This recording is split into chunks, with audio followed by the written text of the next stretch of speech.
Tamil மறையுரை Easter 6ஆம் ஞாயிறு மே 10, 2026.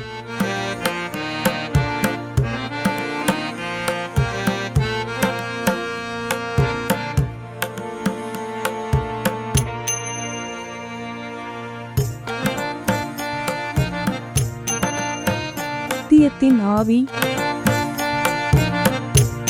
இன்றைய வாசகங்கள் பரிந்துரைப்பவராகச் செயல்படும் பரிசுத்த ஆவியின் வாக்குறுதி.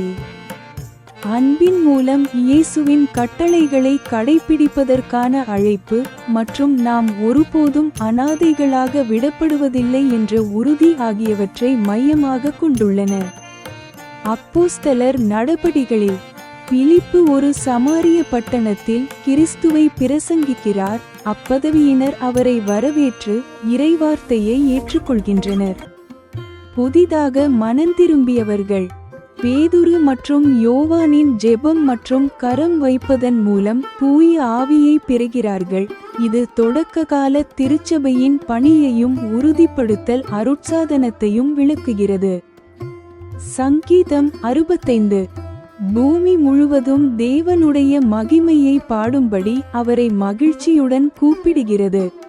1 பேதுருவில் பேதுரு எல்லா விசுவாசிகளையும் தங்கள் இருதயங்களில் கர்த்தராகிய கிறிஸ்துவுக்கு பயபக்தி கொண்டிருக்கவும் சரியானதை செய்வதற்காக பாடுபடும்போதும் கூட தங்களுக்குள் இருக்கும் நம்பிக்கைக்கு விளக்கம் அளிக்க எப்போதும் தயாராக இருக்கவும் அழைக்கிறார். யோவான் நற்செய்தியில் இயேசு தம் சீடர்களிடம் தம்மை நேசிப்பது என்பது தம்முடைய கட்டளைகளை கடைப்பிடிப்பதும் தம் அன்பில் நிலைத்திருப்பதும் ஆகும் என்று கூறுகிறார். என்றென்றும் அவர்களுடன் இருப்பதற்காக சத்திய ஆவியாகிய ஒரு பரிந்துரைப்பவரை அனுப்புவதாக வாக்குறுதியளித்து அவர்களை ஆறுதல் படுத்துகிறார். மேலும் நான் என் பிதாவிலும் நீங்கள் என்னிலும் நான் உங்களிலும் இருக்கிறேன் என்பதை அவர்கள் அப்போது புரிந்து கொள்வார்கள் என்றும் அவர் கூறுகிறார். கிறிஸ்தவ வாழ்வின் சுழற்சி பயணத்தில் நாம் ஈடுபடும்போது பிதாவாகிய கிறிஸ்துவிலும் பரிசுத்த ஆவியானவரிலும் நாம் எப்பொழுதும் நமது அடையாளத்தில் வளர்ந்து கொண்டே அந்த செயல்முறையிலேயே நிலைத்திருக்க முடியும் என்பதை உணர்கிறோம்.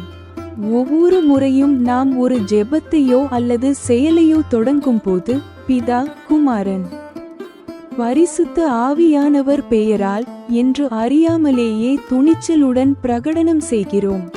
அந்த சொற்றொடர்களின் மகத்துவத்தை நாம் அரிதாகவே உள்வாங்கிக் கொண்டாலும் இயேசு தமது நீண்ட கடைசி இராப்போஜன உரையில் போதிக்கும் அனைத்தின் மீதும் நமக்குள்ள விசுவாசத்தை அவை வெளிப்படுத்துகின்றன. இந்த முழு உரையும் அதன் அனைத்து ஏற்ற இரக்கங்களுடன் நாம் கடவுளுக்குள்ளும் கடவுள் நமக்குள்ளும் இருக்கிறோம் என்ற உண்மையை நாம் புரிந்து கொள்ள வழிநடத்துவதை நோக்கமாக கொண்டுள்ளது. இயேசுவின் வாழ்க்கை, மரணம் மற்றும் உயிர்த்தெழுதல் ஆகியவை வரலாற்றை மாற்றியமைத்துள்ளன என்பதையும் வாழ்க்கையில் நமது குறிக்கோள் கடவுளுடன் ஐக்கியமாவதே என்பதையும் நாம் அனுமதிக்கும் அளவிற்கு கடவுளின் பரிசுத்த ஆவியானவர் நமக்குள்ளே வாசம் செய்வார் என்பதையும் நாம் புரிந்து கொள்ள வேண்டும் என யோவான் விரும்புகிறார். தம்முடைய கட்டளைகளை கடைப்பிடிக்கும்படி இயேசு நம்மை அழைக்கும் போது அந்த பரிசை ஏற்றுக்கொள்வதற்கோ அல்லது தவிர்ப்பதற்கோ நமக்குள்ள சுதந்திரத்தை அவர் விளக்குகிறார். அவர் என்ன கட்டளையிடுகிறார்? கிறிஸ்து வழியாகவும் அவருடனும் கிறிஸ்துவுக்குள் ஒருவருக்கொருவருடனான நமது ஐக்கியத்தை நேசிக்கவும் சேவை செய்யவும் அரவணைக்கவும் அவர் கட்டளையிடுகிறார். இந்த செய்தி ஆழ்ந்து சிந்திக்க வைப்பதாகவும் உள்வாங்கிக் கொள்ள முடியாத அளவுக்கு பெரியதாகவும் தோன்றுகிறது. அதே சமயம் இது ஒருவருக்கொருவர் பாதங்களை கழுவுவதைப் போல மிகவும் எளிமையானது. கிறிஸ்து பேசும் அன்பு என்பது முதன்மையாக ஒரு உணர்ச்சி அல்ல, மாறாக படைப்புகளாகிய நாம் ஒரே வாழ்விற்கும் ஒரே ஆழத்திற்கும் கடவுளில் ஒரே அடையாளத்திற்கும் அழைக்கப்பட்ட மனிதர்கள் என்ற நமது பகிரப்பட்ட அடையாளத்தை அரவணைப்பதாகும்.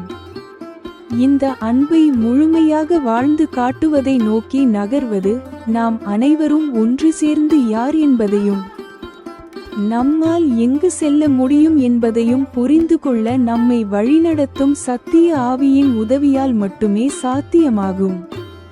தேவனுடைய நாமத்தில் நமக்காக பரிந்து பேசும் சத்திய ஆவியானவர் நமது நிலைக்கு பொருத்தமான தாழ்மையை அனுபவிக்க நம்மை வழிநடத்துவார். அந்த தாழ்மையானது தேவன் நமக்காக எதிர்பார்க்கும் அனைத்திலும் மகிழ்கிறது.